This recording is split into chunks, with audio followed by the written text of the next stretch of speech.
So hello everyone. Yesterday I just checked out the OMG 2 of Akshay Kumar which just came out recently this August और मैं आज इस पर अपने opinion share करने वाला हूँ कि ये मूवी कैसी है। मतलब देखो, ये जिस सब्जेक्ट के बारे में बात करती है ना, वो मेरे ख्याल से काफ़ी सारे लोग उस चीज़ के ऊपर बात नहीं करना चाहते, क्योंकि ये चीज़ हमारी किताबों पे कहने को तो एग्जिस्ट करती है हमारे एजुकेशन सिस्टम में, but nobody really talks about it because it's kind of make them uncomfortable to talk about it in front of anybody else और in front of their kids, or to just tell them what it is, which is kind of an irony because it's the process because of which we do exist in the world and we yet do not talk about it, which is absolutely rubbish.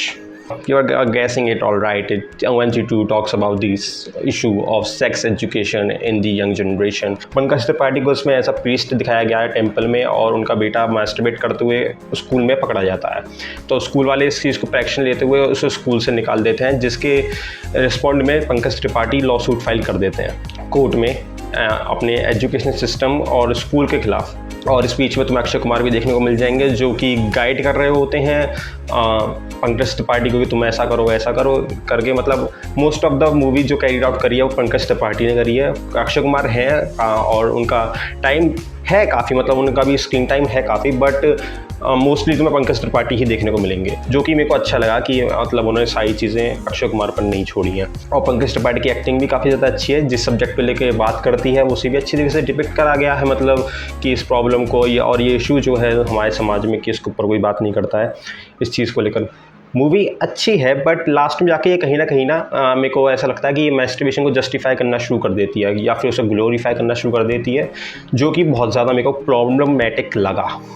Problematic, शायद मैंने गलत बोल दिया, but problematic लगा, क्योंकि ये चीज़ कोई अच्छी चीज़ तो है नहीं। सीधी सी मैं तुम्हें बात बताऊँ, ये जो तुम्हें बोला जाता है ना that it is for stress relief और इससे कुछ नहीं होता, फ़र्क नहीं पड़ता है, बहुत ज़्यादा फ़र्क पड़ता है। Most of the people who do masturbate once there is a high probability that they will get addicted to it, as they will start doing it on a regular basis, which is absolutely wrong and very dangerous for their mental and physical health as well. और mentally तो इतना इंसान ज़्यादा unstable हो जाता है कि वो किसी से कम्युनिकेट नहीं कर पाता, उसके दिमाग में अलग फैंटेसीज चलनी शुरू हो जाती हैं, और फोकस तो तुम छोड़ो, फोकस तो इंसान का चला ही जाता है। और इस चीज़ को लेकर ना कभी कोई बात नहीं करेगा, कोई कुछ कहेगा नहीं। अब कहने को तो हमारे देश में पोर्नोग्राफी जो है वो बैन है, पर तुम सर्वे देख लेना किसी का भी, इस पिक्चर में भी शायद बताया है कि 98% of people in India have consumed porn at some point of their life. तो मूवी इस चीज़ के बारे में बताती तो है, पर इस टॉपिक को ना एक्सप्लोर नहीं करती, वो बस उस चीज़ को पढ़ जाती है कि इसे एजुकेशन सिस्टम में रखना चाहिए, इसके ऊपर बात होनी चाहिए, और इस चीज़ का सॉल्यूशन इन्हें प्रोवाइड एक्चुअली मेरे हिसाब से तो करना चाहिए था। मतलब अगर तुम इस चीज़ को कह रहे हो कि एजुकेशन सिस्टम इसकी बात नहीं हो रही, तो आप इस चीज़ को दिखा सकते हो कि टीचर इस चीज़ को कैसे रिसीव कर सकते हैं और कैसे प्रेजेंट कर सकते हैं स्टूडेंट्स को कि उन्हें ज़्यादा कंफर्टेबल फील भी ना हो और वो उस चीज़ के बारे में बात भी कर पाएँ।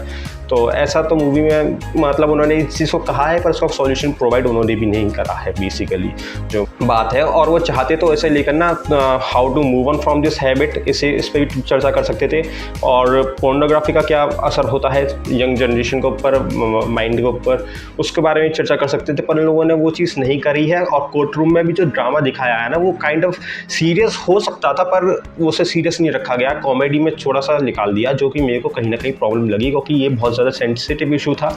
तो इसे लेकर अगर ये थोड़ा सीरियसनेस के साथ उसे कोर्ट ड्रामे को प्रेजेंट करते हैं ना, तो मेरे लिए वो चीज़ काफ़ी ज़्यादा अच्छी हो जाती है। अगर इन्हें ये चीज़ दिखानी थी तो ये इसमें ये भी दिखा सकते थे how to move on from masturbation, जिसका मैं तुम्हें बताऊँ ना इसका क्या हो सकता है एक सॉल्यूशन जो बहुत ज़्यादा इफेक्टिव है। तुम इसके ऊपर टेड टॉक्स देख सकते हो यूट्यूब के चैनल पर, मैं नीचे डिस्क्रिप्शन में लिंक भी दे दूंगा उनकी, if you want to do check it out. इसका सीधा सा रीज़न है कि वो दे सकते थे इस चीज़ का सॉल्यूशन कि आप इस चीज़ को ऐसे रिप्लेस कर सकते हो, try to be friends with girls, that's kind of simple. क्योंकि अगर आप गर्ल्स से दोस्ती करेंगे या फिर उनसे बातचीत भी अगर आप करना शुरू कर दोगे ना, तो इस चीज़ से ये होगा कि आप उन्हें ऑब्जेक्टिफाई यूज़ करना बंद कर दोगे, और ये तुम्हारे अंदर अपने आप ही फीड होने लगेगा कि जो चीज़ तुम कर रहे हो ना, if you are masturbating, it's not a something that you just came with a thought और तुमने स्टार्ट कर दिया. You have to be thinking, or your mind should be on something that gives you a turn on, and for that you have to at least think or watch or consume some kind of media which really gets you on about it, which is really bad. तो इसके लिए सबसे बढ़िया तो बात यही है कि तुम लड़कियों से बात करना शुरू करो, उनके बारे में तुम्हारे जो जितने भी पहले परसेप्शंस तुमने बना रखे हैं कि भैया इनके लिए तो इनसे बात करने के लिए कुछ अलग ही तरीका चाहिए होता है, क्योंकि जितना मूवीज़ वगैरह में दिखाया जाता है ना कि भैया कि जो बंदा बात करता है लड़कियों से वो हमेशा कूल ही रहता है, वो तो अलग से जोक मारता है, उसकी तो मसल्स होती हैं, वो तो अट्रैक्टिव लगता है, और तो उसके तो फंकी से बाल होते हैं, और मेरे जैसा उसने चश्मा नहीं पहना होता है, उसने थोड़ा सा अलग चश्मा पहना होता है जो बड़ा वाला जो आता है ना, मतलब जिनके गॉगल्स थोड़े बड़े होते हैं. अगर तुम्हारे अंदर ऐसे परसेप्शंस है तो ये बिल्कुल गलत है. मैं तुम्हें बताऊं, तुम किसी से भी बात कर सकते हो, कैसे भी बात कर सकते हो, बस फ़र्क से इतना है तुम्हें अपनी इंटेंशन सही रखनी है. क्योंकि सीधी सी बात है कि जितने भी मेरी साथ जो हुआ है ना कि 2 तरह के मैंने लोग देखे हैं, और ज़्यादातर 2 तरह के ही मिलते हैं, मतलब बीच के तो मेरे को बहुत कम दिखते हैं. या तो बात ही नहीं करेंगे, उनसे बात ही नहीं होती, इंट्रोवर्ट कह लो ना, कुछ भी करो, या फिर वो अपने आप कोई एक्सक्यूज़ दे रहे हो कि भैया वो तो इंट्रोवर्ट है नहीं, बट वो काइंड ऑफ हो जाते हैं, बात नहीं कर पाते. और या फिर दूसरे देखा जो भाई घूरते रहेंगे, ताकते रहेंगे लड़कियों को बगैर बात, मतलब इतनी ज़्यादा, मतलब मेरे को ऐसा लगता है कि तुम किसी लड़के को देखना, अगर तुमने किसी लड़के को, कोई लड़का मान लो भाई, अगर किसी लड़के एक्स को अगर घूमना शुरू कर दे ना, तो इतना ज़्यादा अनकम्फर्टेबल फील करने लगता है ना वो लड़का कि वो सामने से पूछ रहा है भाई क्यों देख रहा है, कोई दिक्कत है, कोई परेशानी आ रही है जो इतनी देर से ताके जा रहा है. तो जब ये चीज़ लड़के जब लड़कियों के लिए कर रहे होते हैं ना, तो वो चीज़ वो कभी सोचते ही नहीं है कि यार उन्हें कितना अनकम्फर्टेबल लग रहा होगा. और सीधी सी बात है कि भैया लड़कियों के पास एक एबिलिटी होती है, और सामने वाले का ना तुम्हारी शक्ल देख के बता देंगे कि तुम कैसे लड़के हो, क्योंकि वो चीज़ों से वो बचपन से फेस करती हुई आ रही है. तुम पहले लड़के नहीं हो अगर तुम किसी लड़की को ताकते हो तो. कई सारे लोग तो ऐसे भैया जाएंगे और ऊपर से नीचे तक देख लेंगे, मतलब पूरा फुल बॉडी स्कैन कर लेंगे, और ऐसा बिहेव करेंगे जैसे उसने कुछ करा ही नहीं है. भाई तुम्हें एक बात बताऊँ, तुमने जिसे स्कैन कराया ना, उसे पता है तुमने उसे स्कैन करा है, उसे पता है, पर वो नहीं बोलेगा इंसान, क्योंकि वो उसके नीचे में नहीं है. और या फिर कई बार बोल भी देगा, और बोल देगा तो भैया तुम्हारी फिर बहुत ज़्यादा बेइज्जती हो जाएगी. और मोस्टली बताऊँ क्यों इस चीज़ को इग्नोर कर देते हैं, क्योंकि तुम पहले बंदे नहीं हो भाई जो ये हरकतें कर रहा है. तो सबसे पहली बात तो यह है कि अपनी इंटेंशंस को सही रख लो. मैं बताऊँ मेरे साथ क्या था, जिस हिसाब से मैं हूँ, मेरी तो भैया अपने स्कूल में जब मैं था ना, तो एक भैया वाली इमेज थी, ब्रदर वाली. तो मेरे को तो कभी इस चीज़ के बारे में कंसर्न हुआ ही नहीं कि मेरी इंटेंशंस कैसी हैं. तो मैं तो किसी से भी बात कर लेता था, क्योंकि सामने वाला भी अगर तुम्हें भैया की तरह रिसीव कर रहा है, तो सीधी सी बात ये है कि वो तुमसे अनकंफर्टेबल तो फील करेगा ही नहीं, क्योंकि उसने वो चीज़ सोच ही नहीं रखी है तुम्हारे लिए. ठीक है, तो मेरे को तो इस चीज़ का बहुत ज़्यादा फ़ायदा हुआ. मैं तो जिससे जब बात करना चाहता था मैं तो कर लेता था, मेरे को कोई फ़र्क नहीं पड़ता था. दिक्कत वहाँ पर आती है जहाँ पे तुम फ्रेंड बनना चाहते हो, तुम्हारी इंटेंशन अलग है चेहरे पर, या फिर तुम्हारे जो डायलॉग्स हैं उनसे तुम कुछ और बताना चाह रहे हो, तो दिक्कत वहाँ पे आती है. बाकी तो तुम किसी से भी जब भी चाहो बात कर सकते हो. और कुछ लोग कहेंगे कि भाई हमसे तो बात ही नहीं होती, हम कैसे बात करें, हमसे तो हमारा तो हक्का वक्का हो जाते हैं, हमारे तो पसीने छूटने शुरू हो जाते हैं. अगर किसी को ये प्रॉब्लम है तो भाई तुम अपने इंस्टाग्राम पे जाओ, क्योंकि हर किसी का एक दोस्त ऐसा होता है सिग्मा मेल, जो कि सिग्मा मेल तो नहीं कहूँगा मैं, मतलब वो हर किसी लड़की से या लड़के से बकर कर लेता है. तो उसके इंस्टाग्राम अकाउंट पे जाओ, उस पर देखो उसने कितने लोगों को फॉलो कर रखा है, उसमें 36 लड़कियां भी होंगी, उन्हें तुम जाके फॉलो कर दो. 36 में से कुछ नहीं तो 20 से 30 लड़कियां, या फिर 36 से 36 तुम्हें एक्सेप्ट कर लेंगी तुम्हारी फ्रेंड रिक्वेस्ट. बताऊँ क्यों करेंगी? क्योंकि भैया उन्हें अपना फॉलोअर्स बढ़ाने हैं. उन्हें मतलब तुमसे नहीं होगा एक्चुअली में कि तुमने रिक्वेस्ट भेजी है, मोस्ट ऑफ द टाइम उन्हें ये होगा कि यार फॉलोअर बढ़ रहा है तो बढ़ा लेते हैं ना, क्या फ़र्क पड़ रहा है. ठीक है, तो तुम्हें एक्सेस मिल जाएगा, और उसके बाद तुम चाहो तो यार तुम एक कन्वर्सेशन स्टार्ट कर सकते हो, अगर तुम इस चीज़ से मूव ऑन करना चाहते हो. अगर नहीं भी करना चाहते ना, तो ये चीज़ तो सबको आनी चाहिए कि आप किसी से भी जब चाहो अपने कम से कम अपना नुकसान मत कराओ बात करने के चक्कर में, कि यार मुझसे बात नहीं होती तो अपना नुकसान ही करा बैठे.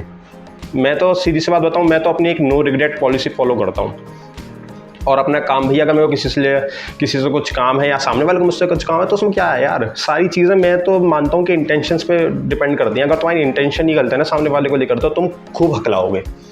अगर तुम्हारी इंटेंशन गलत नहीं है तो तुम बात कर लोगे यार। और सामने वाला भी, मैं तुम्हें बताऊँ, हमेशा सब खुली किताब है, सब बैठे हुए हैं, भरे हुए हैं अपनी बात को बताने के लिए, बस कोई पूछने वाला चाहिए और तुम्हारा क्वेश्चन सही होना चाहिए, बस ये वाली बात है। अब ये जो मैं तुम्हें बोल रहा हूँ, मैं भी तो अपनी एक बात ही रख रहा हूँ इस मूवी के ऊपर, भले मैंने अपने पॉइंट ऑफ व्यू रखा, इसे चाहता तो मैं अपने दिमाग तक ही सीमित रखता, अपने 2-4 दोस्तों में बता देता, पर मैं ये चीज़ नहीं कर रहा हूँ। मैंने कहा चलो यार इस चीज़ को देखते हैं, इस चीज़ को तो यूट्यूब पे भी अपलोड कर सकता हूँ, तो कर लेते हैं। तो बस मेरे को यही बात कहनी थी कि मेरे को ये सारी चीज़ थोड़ी सी प्रॉब्लमेटिक लगी कि इन चीज़ों पे भी बात करी जा सकती थी, पर लोगों ने नहीं करा है इस चीज़ पर बात। और अगर तुम्हें एक और चीज़ मैं कहूँगा कि if you are into this habit of masturbating, do check out this documentary on Netflix by the name of hot girls wanted, जिसमें तुम्हें ये जो पॉर्न और पोर्नोग्राफी, ये पूरी जो इंडस्ट्री है ना, ये इसके बारे में बताया जाएगा कि ये कैसे तुम्हारी लस्ट पर कैपिटलाइज कर रही है, पैसा बना रही है और तुम्हारी ज़िंदगी बर्बाद कर रही है। चीज़ को अगर तुम वो नहीं कर पाए हो, जल्द से जल्द कोशिश करो इस चीज़ के प्रति, क्योंकि ये तुम्हें बहुत बहुत ज़्यादा नुकसान दे देगी आगे जाकर। और इसके ऊपर पूरी यार एक फार्मा इंडस्ट्री चल रही है, मेडिसिन यूज़ हो रही हैं, क्योंकि डिप्रेशन हो जाता है और गिल्ट जो होता है ना, वो तो सबसे ज़्यादा होता है कि आपको पता है उस चीज़ को करने के बाद आपको गिल्ट महसूस होगा, फिर भी आप उसे करे जा रहे हो। तो ये सारी चीज़ें हैं, तो तुम इस डॉक्यूमेंट्री को ज़रूर चेकआउट करना। So that's it from my side. I will see you guys in my next video. If you like this video, please subscribe to the channel. You can share it as well if you find it useful and informative.